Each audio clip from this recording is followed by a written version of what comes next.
Hello, this is cjhoyle. In this video I'm going to show a very simple trick that you can use if you're trying to remove the cassette from your bicycle, but your chain whip tool keeps slipping.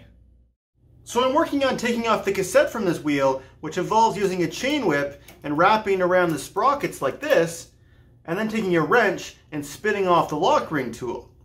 However, I'm finding that every time that I apply pressure to the chain whip, it always slips like that.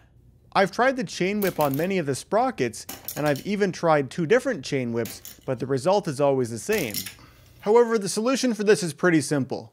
Install the chain whip into whichever sprocket will make the chain wrap almost all the way around. Take a metal twist tie, like the kind that would come wrapped around an electronics cord, and fasten the end of the chain to the end of the chain whip. This will force all the links of the chain to stay engaged with the sprocket, and when I try this again, it no longer slips, and I'm able to loosen the lock ring. If you don't have one of these twist ties handy, a piece of string will also work. Believe it or not, there's almost no tension applied onto the twist tie or string, since the links of the chain against the teeth is what actually takes the force.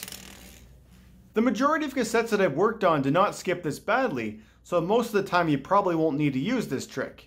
I believe the reason that this one is skipping so easily is because the bike that this wheel comes from has a chain which is pretty badly elongated, so the sprockets are pretty badly worn. Since the links of my chain whip are not elongated, they don't mesh very cleanly with it. Anyway, if you find yourself in this same situation, hopefully this trick will be helpful for you as well. If you have any questions, please let me know in the comment section below, and thanks for watching.